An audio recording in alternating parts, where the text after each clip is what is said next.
This episode, I'm joined by philosopher Joseph Acquisto to discuss his book, Living Well with Pessimism in 19th-Century France. I'd like to say a big thank you to my paying patrons and subscribers for making all of this work possible. And if you would like to support the podcast going into 2024, please find links in the description below. Otherwise, please enjoy. So, Joseph Acquisto, thanks very much for joining us on Hermitix podcast. Pleasure. Great to be here.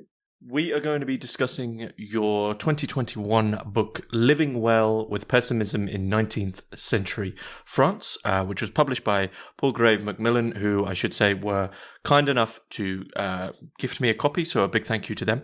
And as people will imagine from the title, this is a book on pessimism, on drawing on Schopenhauer, drawing on poetry, drawing on, very refreshingly, aspects of pessimism which I would say, just from my own reading of the book, which I thought was great, move away from a very stereotypical view of pessimism as a notably drudgerous, rainy pastime, if you want to put it that way. And you incorporate these elements of humor and, once again, of poetry and tragedy, which was extremely refreshing, especially in relation to Schopenhauer, which I'm looking forward to getting through to. But before we begin talking about the book, just tell us a little bit about yourself, what it is you do, and why it is you wrote many books now on pessimism and notably pessimistic thinkers. Yeah, I'm a professor of French and director of the School of World Languages and Cultures at the University of Vermont in the United States. And this book on pessimism is something I had been thinking about for quite a while. I'm intrigued, as you said, by the fact that for most people it's a dirty word. It's something or a social problem, or something to be avoided or corrected somehow. And also the misconception that pessimism is affiliated with the notion of things just simply going badly. And as you said, an unnecessarily bleak way of looking at the world. That's never the way I understood it at all, either at a personal or intellectual level. So I began to think about the ways it was represented historically, both in nonfiction and in fictional texts. It very quickly became, for me, an epistemological question, because to be able to say something about the world along the lines of, things will go badly or things will go well, implies a certain knowledge about the world that we may or may not have. And so as I got deeper into this, it became that epistemological question of what can we know and what can we affirm based on what we know, which led me to literature, something we can maybe talk about a little bit later, the distinction between verisimilitude or true seemingness, or verifiability. So very quickly, these led me to literary questions, where the questions of narrative, come to the fore in a very important way in terms of ways of understanding the world through story, through literature, through representing the world. Mm-hmm. So I guess in a way, I have to ask before we go on: are you a pessimist? Would you consider yourself a pessimist? I am, yes, and that's part of the goal of the book. It offers what I call an interhistorical reading. It's concerned with 19th century France, but my argument is that if we are interested still in 19th century France, it's because these questions and a lot of the answers are still very much with us and valid for today. So in the introduction and the conclusion of the book, I do attempt to make a case for the continued relevance and to argue for this position, rather than maintaining a cool analytical distance at all times in what I'm doing. I see. So I like to ask questions which really just completely, open up the floor. And really, in a way, this is the beginning question, I think, of your book, which is what the definition of pessimism is, because you very quickly, as we sort of already mentioned, I guess in a way, I'm almost asking you to define two things, because it's a question of, well, what do we often define pessimism as? But then how do you reformat that and sort of not change it? I don't think you alter it, but you open it up. So what are these two definitions, I guess, of pessimism? Yeah, for me, pessimism turns around three axes, so maybe sort of three keywords: lucidity and solidarity and meaning. So lucidity in terms of the reality of human suffering and injustice, a certain wariness for either oversimplistic or unjustifiably optimistic views of the world, which I would argue often result from simply not being willing to consider or be reminded of the suffering of the world, to convince ourselves that the world is more like we prefer to imagine it as opposed to the way it really is. I think this has something to do with a modern worldview, which is something we can talk about later, perhaps. But also I don't know if this is the case in Britain as well, but certainly an American perspective that always likes to put a cheery face on things and to enact what Lauren Berlant has called a cool optimism. So lucidity, solidarity then among human beings in the face of human suffering. And this is where it gets interesting in terms of questions of resignation from the world, whether we should simply resign ourselves and step back and attempt to live simply privately. I think some people associate that with a more common definition of pessimism. But again, if we accept the reality of human suffering and a certain universality of human suffering, that really is a call for solidarity based on that among human beings, and in an attempt to alleviate suffering to the degree possible without having any sort of confidence about being able to overcome it, but still to attempt to make things better within a narrowly defined set of limits. And then finally, finding meaning in the world, maybe despite the suffering or through the suffering, to attempt to find, to assign meaning to our individual and collective experiences. And that's, again, where I see an important link between philosophy and literature, that both, in some sense, are invested in assigning or finding, or most often creating meaning that will allow for a livable reality. So, I mean, there's a couple of comments there. I mean, I just want to throw in that, you mentioned whether or not it's the case in Britain, that we're much like your Americans. I think this very modern, as you've said, American infectious optimism has very much become sort of a parasite here. But I don't think, our national character, I don't think we can just about uphold it. We still have a sort of love of being miserable and moaning about everything. So, naturally pessimistic, I guess. But I mean, so it seems there's a kernel of pessimism there. Well, there's three, as you've mentioned, but they all seem to center around the, like something that you can't avoid, which is suffering. And so do you think that question of epistemology of how do we know what we know, sort of springboards off the fact, okay, what's the thing we can't avoid? Well, like it or not, we are all suffering, and this avoidance is trying to avoid the fact that we die, that we suffer, that life is, in my own opinion, and that of many pessimists, and maybe yourself, is by and large suffering, as Schopenhauer would argue, is the positive force of the world. Do you think the epistemological question begins from, okay, we're suffering, now what? Exactly. Yes. And there's in the book I mentioned the fact that you can buy any number of items of merchandise now that say if you find the glass half empty, get yourself a smaller glass and stop bitching. And I think that's meant to be a critique of pessimism, but ironically, that actually is an excellent formulation of the pessimist worldview as I understand it. Not that it's to be complaining, but to adjust one's sense of limits or expectations in a way that would allow for comfortable living within that set of limits. Within that critique that is implied by the thing you can get on a coffee mug or a print or whatever, is actually a very strong endorsement of pessimism, as a lot of my authors that I talk about in the book understand it. But there's only so far you can lower your standards. This is true. So, I mean, there's a clear question here, I think, that needs to, often with pessimism, with this form of philosophy, that often, people, there's a conflation.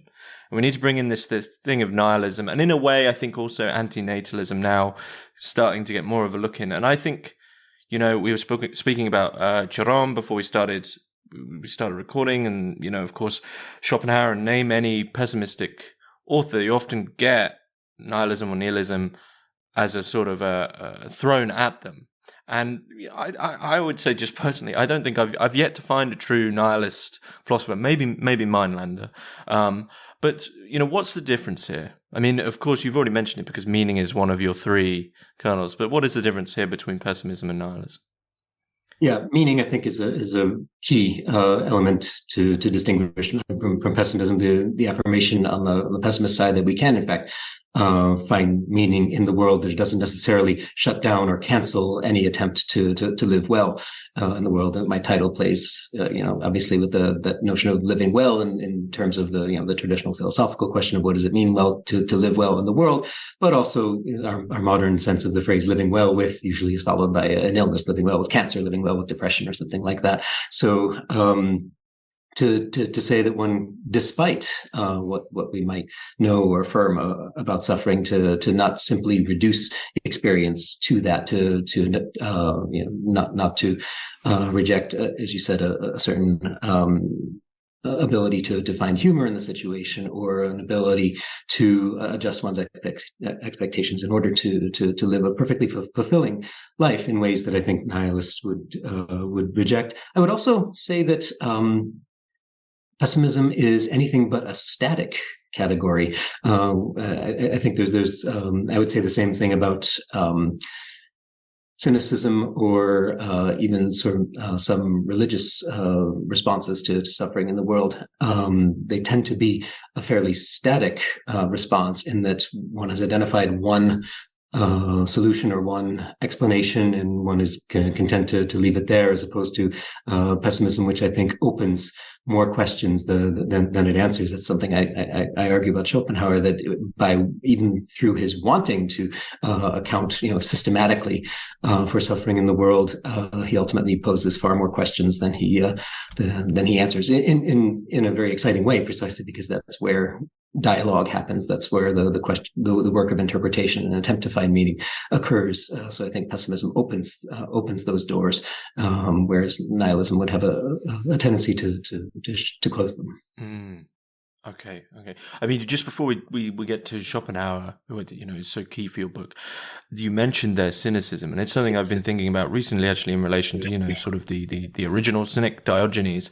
This notion of living in such a way that throws in the face of everyone the values that you're surrounded by, of your society, and much fluxing in the same way as pessimism changes, cynicism changes.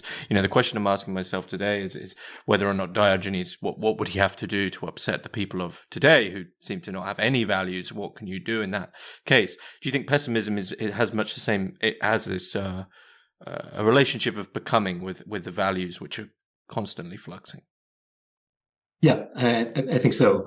And pessimism is, in some senses, a modern category, but in other senses, obviously, it goes back to the ancient world and to certain currents. It has a family resemblance with certain aspects of cynicism, stoicism, what has been labeled melancholy or depression. Obviously, there are family resemblances there. The word pessimism itself, though, it is in fact a modern invention. It entered in French in 1759. First meant mental disposition. It was defined as a mental disposition, and then in 1819, a second definition was added as pessimism as a doctrine, pretty much directly related to Schopenhauer's ideas, which was interesting because Schopenhauer was not very well known in France until much later in the 19th century. He was translated only in little bits and fragments, and a complete translation of the world as will and representation didn't come about until much later in the 19th century. So pessimism was just in. Do you think it was just in the air? Something? Do you think maybe it was a reaction to so the increasing reason and rationality of the day? I do think that, yes. And reason, rationality, and a certain faith in reason and rationality that has everything to do with a narrative of progress, that a narrative of progress, and also a linear notion of time. Another major work on pessimism, Joshua Foa-Dienstag's book, talks about pessimism initially in terms of varying conceptions of time, as opposed to cyclic, as opposed to linear time.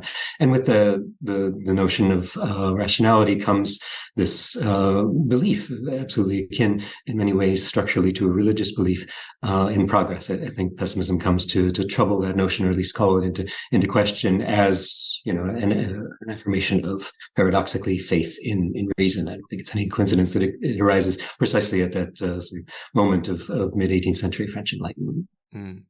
I mean, someone else I often interview on the podcast, John Michael Greer, often writes about the myth of progress as the god of so-called secular modernity. And I mean, just going off that, I mean, would you see that sort of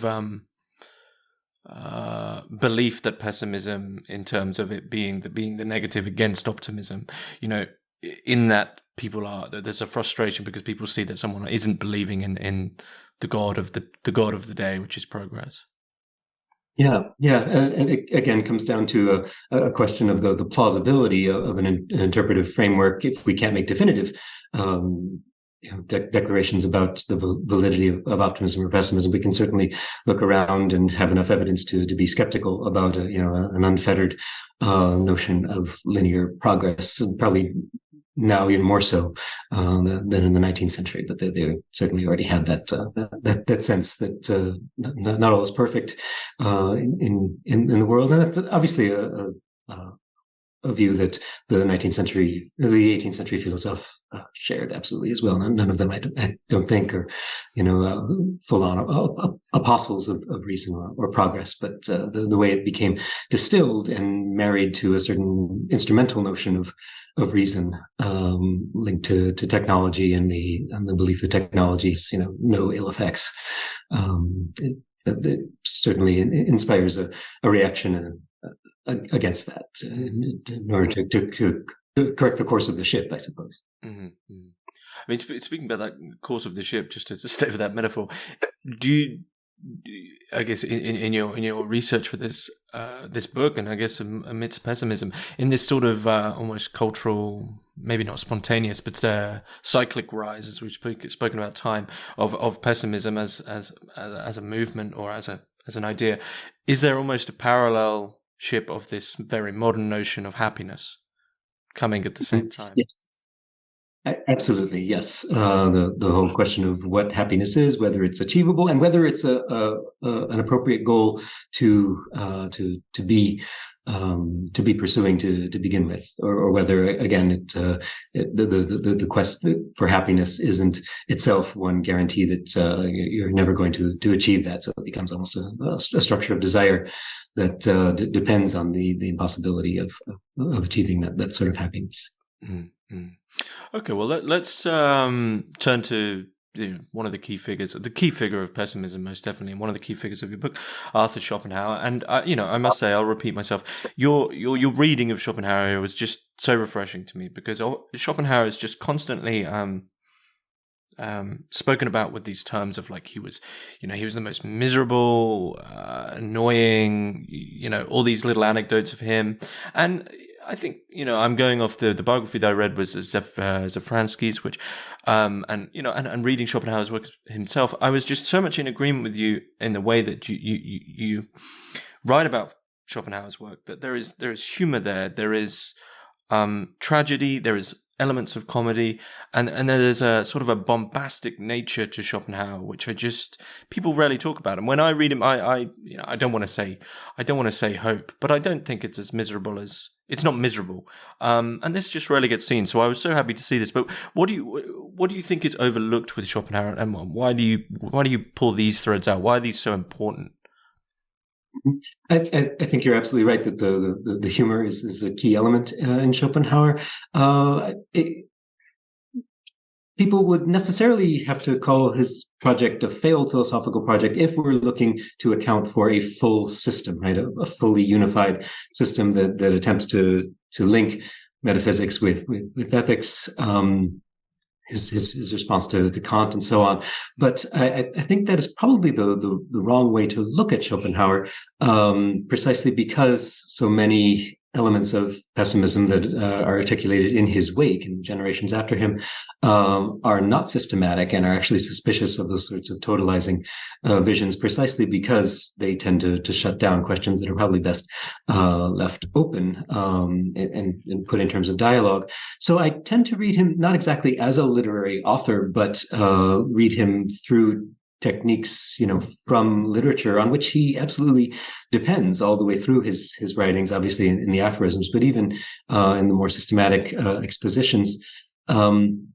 He depends on metaphor. He depends explicitly on these sorts of genres that you mentioned, and plotting life, to borrow that term, in terms of comedy or tragedy or both. And so that he imposes an interpretive framework that he borrows from literary genres that allow us to then make sense of the world, not simply as raw experience anymore, but as experiences imploded in a larger framework that allows us to give them meaning.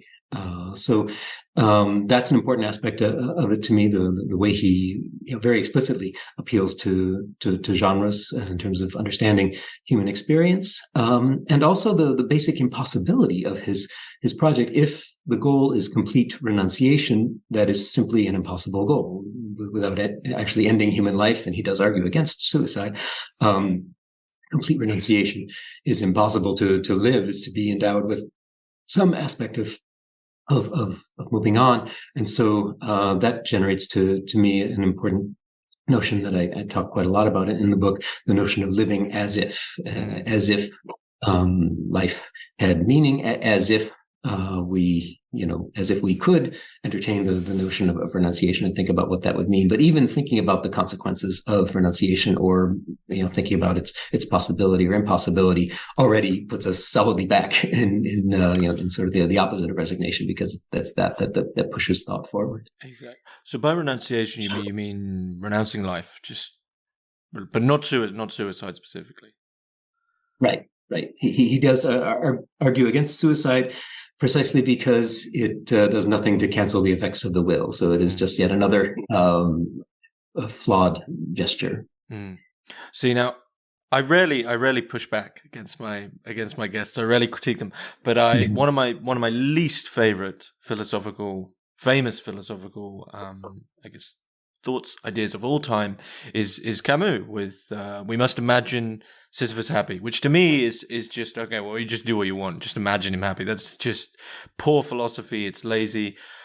How does that differ from "Well, we must live as if"? Because we have the same thing. I mean, it's interesting. I had a conversation I recorded a couple of days ago on a book by Kevin Hart on contemplation, on religious contemplation, and he draws in Schopenhauer and says that Schopenhauerian liberation in terms of having that momentary liberation to the Platonic idea in art or aesthetics is sort of the secular equivalent of religious contemplation. But the problem is, as you've sort of said, is we end up back in the same problem, because sort of like, I'm liberated from the Kantian schema for a bit, but if I live as if, I know I'm going to fall back into that pendulum between suffering and boredom. So is as if just kind of a delusion? Are we lying to ourselves? I would call it a lucid delusion. And again, this is where I would make appeal to fiction. It is an act of the imagination that actually does have an effect on the way we live. So it actually breaks down the distinction between here I am in my imaginary world and here I am living in the world of activity and so on. So I guess the question then becomes, is it living in an illusion if you are in fact lucid about the illusion? If you're grasping onto something that will allow you to give meaning to existence, is that full-on delusion, or is it an attempt to make meaning and to recognize that it is a completely constructed sense of meaning, that you're, again, a plot that you're choosing to assign to either one's own existence or to a collective existence that would allow one to deal with the fact that renunciation is impossible. So I don't know if that answers your question. So does the meaning of life become to avoid life? It may. It may be. But just staying on that line of as if. I mean, as if, So was it Pascal? As if God existed. I don't think that was Pascal. I'm not sure. But to live as if. I mean, in that sense, someone said to live as if God existed. With the pessimistic worldview, what is it? Are we as if we were happy? As if there wasn't suffering? As if we weren't bored? What are our options? Yeah, as if there could be the possibility of meaning. I think I would say, as if our actions in the world, in fact, could make a difference, whether or not they ultimately will. It's distinct, I think, from an act of faith, in that faith involves a certain level of trust and or especially hope that pessimism would not. And so it is not unlike 20th century existentialism in that sense, that you live not trusting that your actions will make a difference, or not hoping that things will turn out well, but to continue to act in the world with that constant interplay between the thinking and the acting, so that the thinking itself actually becomes a dynamic process. There in some ways can't be a definitive answer to the, what would it mean to live as if, precisely because the thought is always circling back on itself in order to question the validity of one's presuppositions about whatever that might mean. And I think if we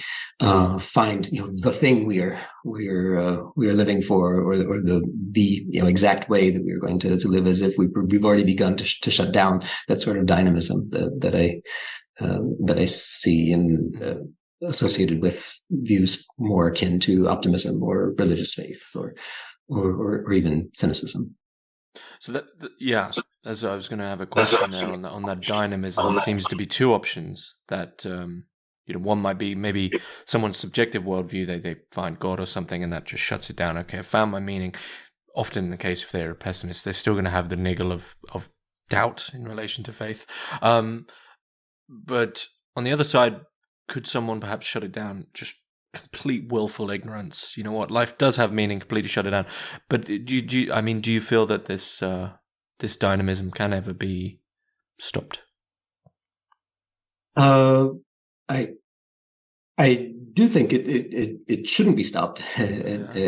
At any rate, I think that's where the ethical imperative of pessimism comes in, to keep those questions open, and to be open to new ways of thinking about things, such as ignorance. Actually, one of the poets I look at in the book, Louise Ackermann, writes about ignorance in the neutral sense of simply not knowing, not willful ignorance, but simply not knowing. For her, there's a double source of something associated with ignorance that really comes through in an affective dimension in her poetry. There is the not knowing, the simple quantity of things about the world we will never know, and so suffering from the curiosity about the world that is going to be infinitely unable to be satisfied. But then on the other hand, the suffering that comes from adjusting our perspective based on some of the things we know based on science. He was very much a reader of Darwin, and the absolute insignificance of human beings really made a strong impact on her. So there's the suffering that comes from knowing and from the development of scientific understandings of who we are and what sorts of creatures human beings are and our place in the universe, and also the infinite numbers of things that we don't know. And so as lived experience develops and as human knowledge develops, I think the questions are going to become transformed in that sense, which is one of the reasons we can't shut that down into a definitive definition of what it would mean to live as if. Because if Darwin is right, then virtually everything we believe about our human importance in absolutely every aspect of everything about the world we've built, all of our art, all of our philosophy, all of that would crumble. I mean, in psychology, for a brief time, also went that way with the behaviorism of just an amalgamation of our own behaviors, of mechanical. So, I mean, I guess against that, to keep that dynamism going, is to fight against a mechanical, reasoned worldview. At the same time, recognizing that this scientific mechanistic worldview may be ultimately, an accurate portrayal of the way things are. So there too, the verifiability and verisimilitude come into not conflict, but certainly they articulate two very different ways of understanding. That was the point. I borrowed the notion of the as if from Weyer, who wrote that a notion of as if is an important motor of virtually all sorts of human discovery, including especially scientific discovery. To pursue truth as if it were attainable is a way to allow for the sorts of changes in perspective that scientific developments bring about. At the same time, none of us draws all the conclusions from things we know about, even though the reduction of emotion to a series of neurochemical reactions in the brain, at some level, that's a deeply unsatisfying explanation for the way we live life. And so what sorts of appeals can we make in a certain state of lucidity about the fictional nature of basic emotions, such as love and attachment, that will allow us to continue to live that way. I think that's an important contribution of pessimism that steers us away from a purely scientific version of nihilism. Maybe it's a bit of I mean, Schopenhauer probably wouldn't like this question. Do you think love plays a key role somewhere along the line for the discussion around pessimism?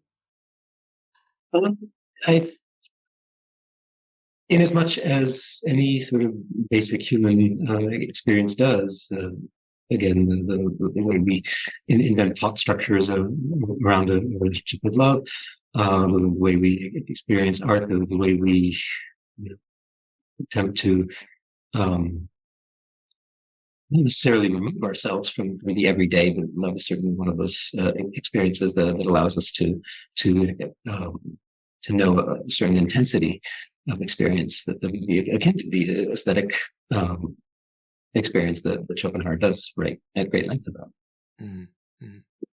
Out of interest, do you live as if? I think I do. Yeah.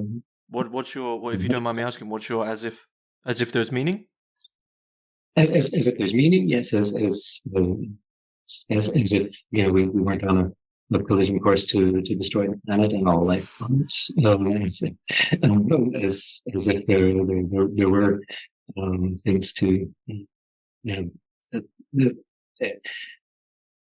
as if meaning were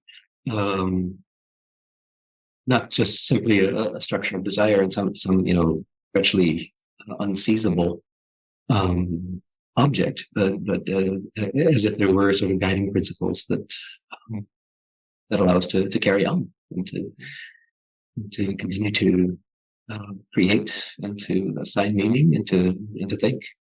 Mm-hmm. So your book, revolves around the notion of modernity in relation to pessimism, and I just want to bring in this question because you sort of mentioned the predicament that modern humans find themselves in with the destruction of the earth and many other crises that are ongoing. With respect to the, ironically, the progress of pessimism, with really its birth being written about in your book and then through to the modern day, do you think we need whether or not it's gone away in some sense, or at least maybe been pushed down, do you think a renaissance of pessimism would be actually healthy for our modern predicament? Well, still modern, but a different kind of modern. I certainly do. It's most especially in that notion of limits, the notion of limits that suggests finite resources, that suggests that the endless accumulation of goods is totally unrelated to happiness, and in fact, inhibits notions of happiness. The adjustment of expectations in general, I think, would lead to an ethic of caring, certain awareness of global situations, global levels of happiness, and also an ethic of care for the planet. I think all of these are very, very directly related to the notion of whether we, again, implot our experience as, an infinitely expanding set of resources and an infinitely growing set of expectations about the world, or whether we can, put those expectations into something, into a more narrow set of options that actually allows for satisfaction, if not happiness, for sure. Mm. So is there something to be said that the idea that pessimism is truly a realism, but it's that the mass, the herd culture, to quote someone like Nietzsche, is really so potent that it has to be redefined from their perspective? But in truth, pessimism, my own personal pessimism seems to me of I would love, who wouldn't love to be optimistic about things, right? But time and time again, you're disappointed and eventually you're labeled as a pessimist. But to me, it just seems like an ongoing realism of pattern recognition. Maybe that sounds a bit Darwinian, but do you think there might be some truth to that? Absolutely. And one of the stereotypes that you hear people advancing about pessimists is that it's a reactionary point of view, that no progressive politics can come out of that. And indeed, if you look at the biography of a lot of the authors that I look at in the book, they were not necessarily political progressives, but what I would claim is that progressive politics can, in fact, maybe even needs to come out of a certain notion of pessimism. A literary critic of later 19th century, Brunetière, defended pessimism by claiming that pessimism has to stem from a deep sense of dissatisfaction with the world as it is. And so you simply can't affirm the way the world is. And so from that absolutely stems the possibility of attempting to change it. And that's one aspect perhaps of the as if, attempting to enact progressive political change in full awareness of the fact that, political action tends to inspire reaction, and that all of this, and any sort of political progress that might be made simply could fall into ruins based on whoever's next in power. But that's not to say that you simply resign yourself to the fact that things will never get better. It's an interesting. So there's a quote that stood out for me, which you take from Rodenbach, and this is later on in your book. I want to believe and pray and keep quiet. And so this is in relation to faith, which is then in relation to pessimism. My original question was, this quiet, this silence. Is this the only way faith can really keep pessimism at bay? But thinking about it now, it seems to me the way that actually modernity, so faith on the one hand, keep silent, keep in my prayer and contemplative prayer and with faith. But then on the other hand, thinking about what we've said about modernity, it seems actually the way modernity keeps pessimism at bay is to keep everything really noisy. So there seems to be a strange relationship pessimism has to silence. I mean, thinking back biographically to Schopenhauer, especially that's someone who adores silence. So do you think there's an importance of noise and silence and maybe sort of the inability of honest communication? I think about what's going on there.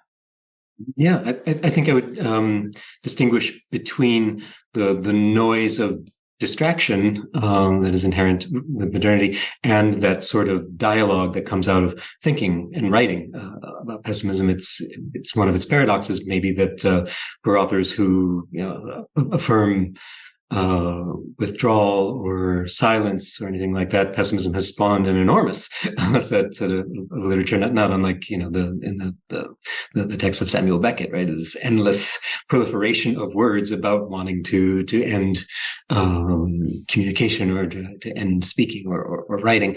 So it's paradoxical, but I think that's precisely the aspect of dialogue, to again reinterpret and to not be satisfied with a particular meaning, and to engage in that impossibility. In the Rodenbach, the poet you just quoted about wanting to believe and pray and keep quiet, he's essentially claiming something very similar to what Schopenhauer is claiming in terms of that desire for renunciation and the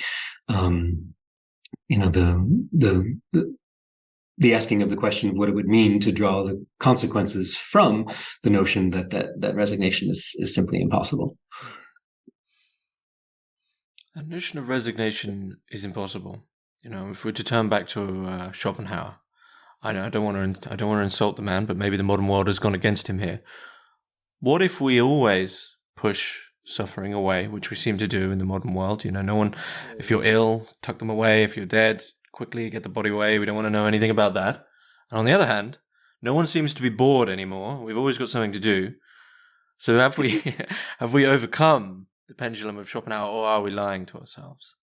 Oh, I think we're absolutely lying to ourselves. Yeah. What we call meaningful engagement is often simply distraction, or this endless proliferation of scrolling through social media or various websites, thinking that we are filling that void. I think pessimism asks us to strip that away and to see what is beyond it, precisely because it is superficial. I think pessimism resists a certain notion of the superficial that, again, the modern world certainly encourages us to pursue in terms of distraction or consumer culture or mass media or any number of things to simply numb us. And then that's one of the roles of poetry that I discuss in the chapter on that, is precisely to put the notion of human suffering back within our consciousness, as you said, to whisk away the sick or the elderly. One of the poets I look at has a poem called L'Hôpital, the hospital, where he invites us as readers to take a tour of the human suffering present in any hospital. Well, that's exactly what I was about to ask, is what would these, because we haven't touched too much on the poetry, and it does take it takes up a lot of your book, and it's one of the big emphasis. What would these poets, that's very broad, what would these poets of the 19th-century France say we should do with boredom and suffering as the two pillars of Schopenhauerian, the root of pessimism in a way, boredom and suffering, the things we can't avoid? What should we do with them in this from this poetic sense? Yeah, I think the poets and the novelists, to some extent, engage with the question of giving form to the experience of boredom and suffering, to craft a sense of both open-endedness and closure, right? The poetic form especially necessitates a certain closure, but at the same time, so many of the poems leave questions open. There are questions about suicide, for instance, in a poem about someone who's killed himself. The question is left open at the end, given a life of interminable suffering, of which this person was, very well aware. Can we blame him? Can we seek to understand that experience? That notion of empathy, I think, comes through very much in the poetry, and a sense of affective engagement with suffering, but in a way that is mediated through the poetic form. So there's a sense of the lucidity that can come with the representation of these situations, and also perhaps the consolation of a sense of ending. It's in the poetry that, especially the pronouncements about optimism or pessimism, is precisely because we have no perspective beyond our own from which to evaluate human experience. But several poets, Gilles Laforgue, Leconte de Lisle, represent the end of the world, the end of what they often will call a tragedy or a farce, or both. Laforgue especially has a wonderfully ironic sense of a playful sense of tragedy, if you will. And so in their poems, we can in fact see a potential end to existence that through poetic form they invite us to see as comforting or perhaps desirable in ways that more abstract thought about these things might not allow us to. So there's a certain freedom that comes from being pessimistic. Then, I mean, you mentioned Lafargue. Is it almost the idea of the right to be pessimistic? Yeah, absolutely. The opening of that set of options, which of course, also provides a sense of freedom from toxic social constraints. Again, that almost taboo on, admitting that you're not an optimist. The refusal to see pessimism as a social problem, but as a valid and perhaps helpful way of seeing the world. Mm-hmm. There's a certain enjoyment as well of being, I must admit, there's a certain enjoyment of being pessimistic. But I don't know if it's morbid or... Well, as the old joke goes, the pessimist is always, very pleasantly surprised when things go well. And that's not to say that things never go well, but it, again, prepares a set of expectations. Mm-hmm. Wanted to mention that one very interesting set of discourse in the nonfiction 19th century about pessimism, which was the sense of pessimism as a sickness. And I think this is still something that we still see, especially when we consider it as a social problem. But the question became whether pessimists are simply sick people, mentally or intellectually or any other way. For some, they were concerned about pessimism sort of infecting, becoming contagious and infecting large numbers of the population. For others, they said, no, pessimism is such a particular illness that only a small set of people will ever be drawn to this. So we don't need to think about it as a large scale social problem. But some of the most interesting texts actually put this in almost in the form of a question. There was a French statesman and a professor of literature named Lacour, who wrote a book that was eventually published after his death called Réflexions d'un pessimiste, Reflections of a Pessimist. When it was published, it was prefaced by the editor with a text that calls into question some of the things that that Chalmel-Lacour's reflections actually go on to affirm about whether this is a sick point of view. Pessimists themselves often said, they appeal to a quote that is very often attributed to Gérard de Nerval, a mid-century French poet. The attribution is apocryphal, but someone did say it in the 18th century that melancholy is a sickness that involves seeing the world as it is. Mm. And so going back to that notion of lucidity, do we want to label that a sickness, or does language work in such a way that sickness and health, the valences of sickness and health, are sort of reversed, and what we typically call sickness is in fact a kind of health? Chalmel-Lacour talks about people pessimists being infected with the truth. So in that sense, is sickness really health, or do we want to affirm the value of a quote unquote sick perspective, not unlike the way fever alters our perspective so that we are aware of things that we're otherwise not aware of in our day-to-day reality. So is this sickness, is this health, or is this a particularly valuable form of sickness? And if so, what are the consequences for, again, large numbers of people adopting this view?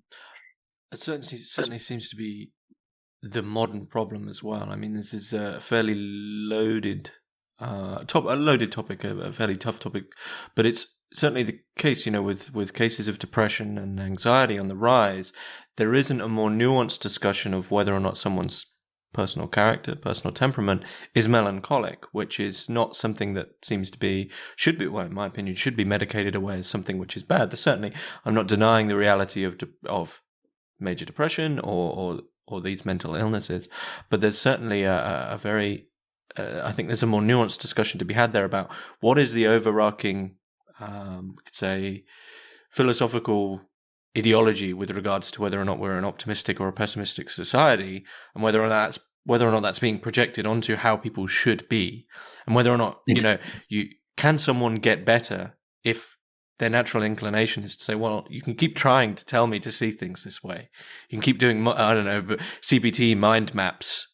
Think yourself happy. But if that's not how reality is, that seems to be a dangerous predicament to put people in.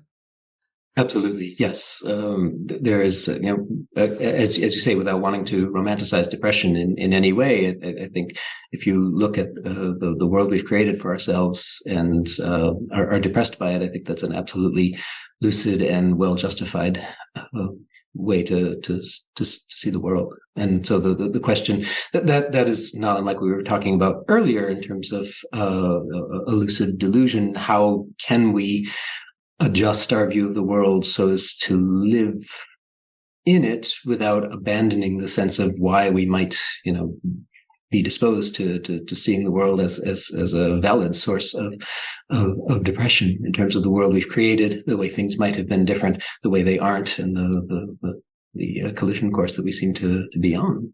In terms of destroying ourselves, destroying any sense of meaning, destroying the planet. It's easy to see why depression and also, panic seem to be the two poles of reaction to the world, either on their own or in combination.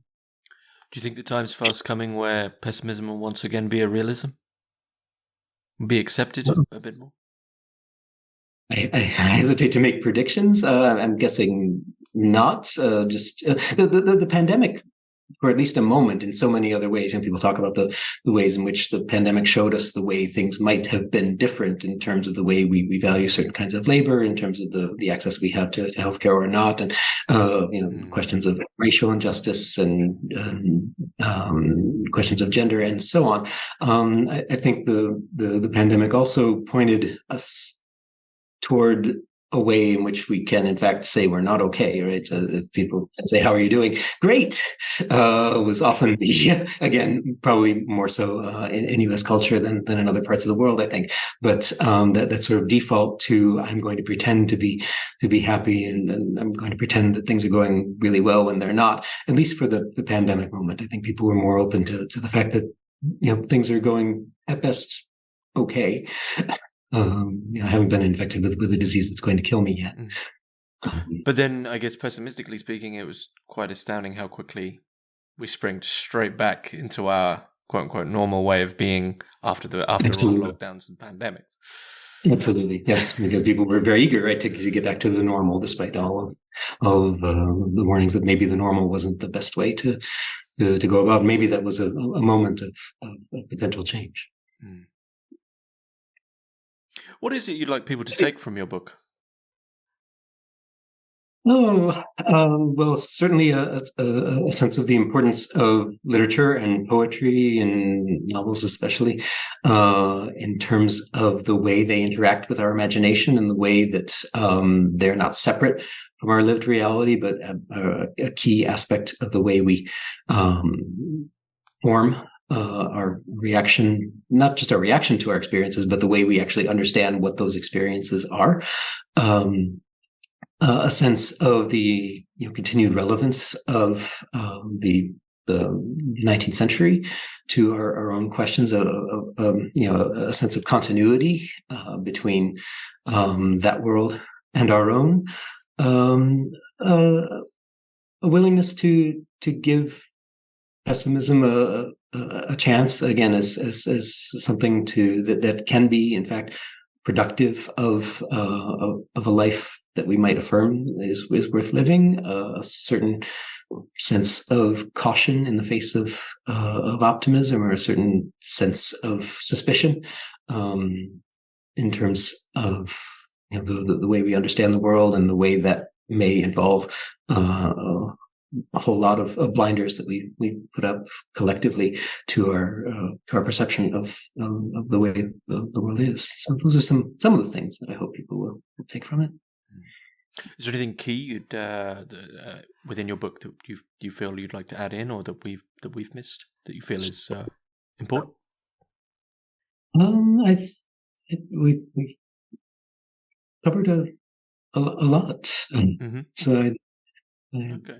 What are you working on now? Because I believe was your latest book the one on Chiron and Adorno? Is that the one that's coming?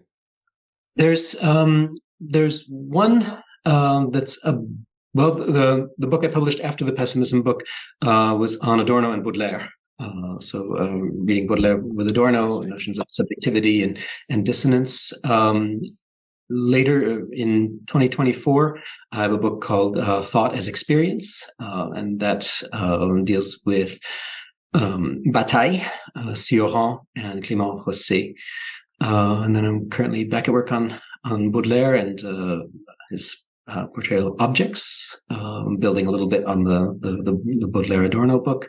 And then I'm going to get back to music, which is one of my other great passions. Haven't written a book-length study of music in quite a while. Had something on Proust and music from maybe 5 or 6 years ago, but I'm looking forward to getting back more directly to the relations of literature and music, which were my first love academically. I see.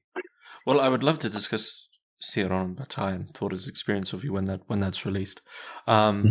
But I will be sure to put links for Living Well with Pessimism in 19th-Century France in the description below. But yeah, unless there's anything else you'd like to add.